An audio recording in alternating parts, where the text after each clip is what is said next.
Now, I have a filthy imagination. I'm sure many of you do too, and proof of that is, well, first thing is going to be, look at this radiating glow coming from my head. That is not actually a lamp. Very creepy, I know. It's actually my imagination running wild. How did I link a vintage style watch from Baltany, a Chinese company, to something to do with bubble backs? I like big butts and I cannot lie. Well, it's just my imagination and the fact that this is actually paying homage to an old Rolex, nicknamed the bubble back effectively because it had a bulbous back on it.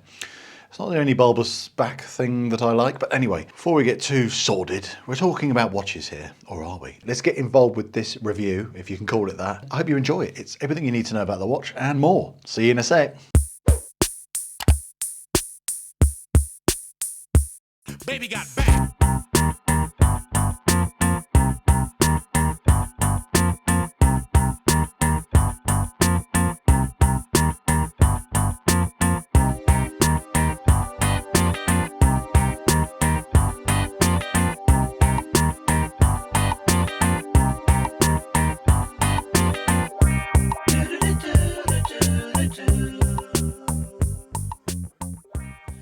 So if you're still here with me, that means you like this watch and you want to know a bit more. And that's what we're going to go through now. You can't just judge a watch by looking at a few pictures and a bit of stats and specs. What I can help you with now is things that I've noticed from having the watch a while, which may be deal breakers for you, or they may not be, or you just like to hear my voice talking about watches. Either way, I'm happy you're still here. First thing, which is a massive positive for this watch, specification. It's the usual thing you get with these Chinese watches, is the value for money. If you take all the snobbery away from it and you just look at this objectively, it is sensational. You've got the things you know about sapphire, it's all stainless steel, good quality leather strap. Build quality as well is the next thing that builds into that specification, is all the elements which are good spec are done really well.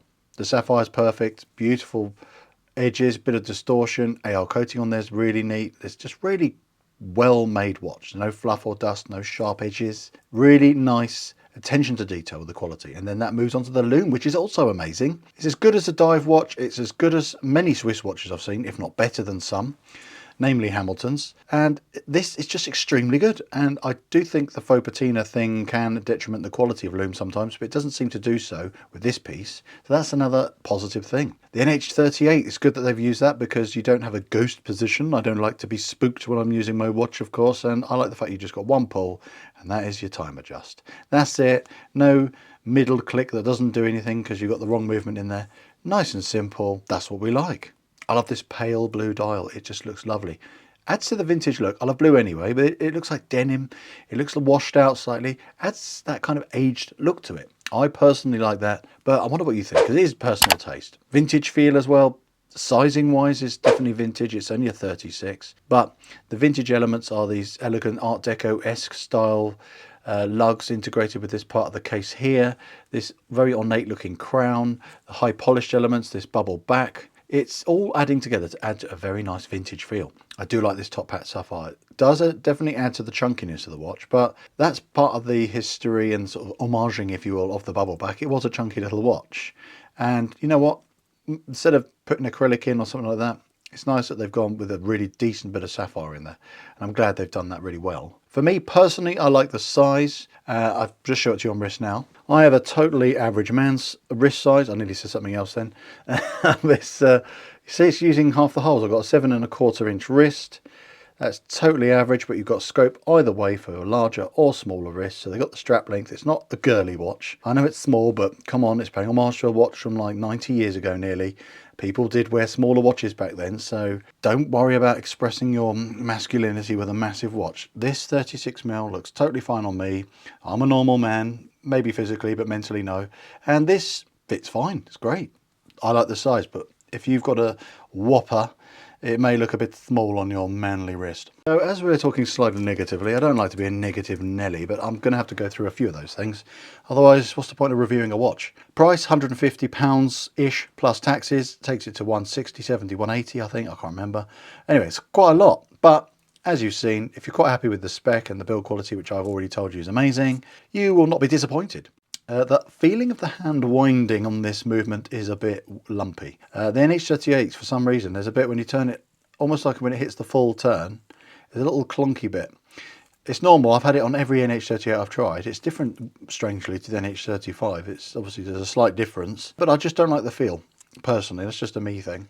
And even though it is actually paying tribute to the bubble back, the reason why the Rolex of old had the bubble back so it could fit the movement, but then they could still make the watch compact, and then they designed it that way so it would be bulbous back, hence the nickname. I'm actually personally getting a little bit bored of this faux patina thing. I know they're paying homage and it is a vintage style watch and all that stuff, but why don't they just, don't know, try it without making this a bit yellowed and looking like it's aged a bit?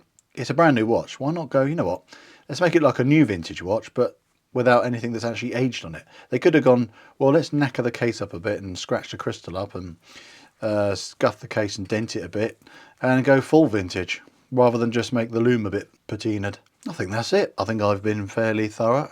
Oh, we didn't talk about the strap. Talking about straps, before we talk about the one on here, come and check out my store. I sell loads of straps. I'm not doing a strap show on this watch because I have not been organised and I haven't got them out, but check my other videos out. I shouldn't be promoting the standard strap too much, otherwise you won't come and buy mine, will you? Yeah, it's a very nice, comfortable strap as standard. Very impressed. Oh, I forgot about one last thing. We've got the mirror on the back, which is just a scratch magnet. But I do like a bubble back. So there you go, another success story from Baltany. I love their watches. I know there's other brands. I know many of you are going to put in the comments there's other companies that do a watch that's identical to this. But you know what? If you can pronounce their name as fluently as Baltany, I will... I don't know what I'll do. I'll be very impressed. I can't pronounce the other ones. Begin with K, Kuris. I don't know. Awushiwi. I don't know. Baltany just rolls off the tongue. And that's why I will recommend a Baltany. The build quality is lovely. The spec is great. You've seen all that stuff in the video. And it's got the most normal sounding name. Actually sounds cool. That's just my opinion. What do you think? I want to know your opinions. Comments down below. Stick with me for a future video by subscribing, hit the old notification bell and you'll see me again. And guess what? It's free. In this day and age, all you got to do is watch a few adverts. And those of you who do, thank you. You help keep this hobby alive. I'll see you in the next one. Bye for now.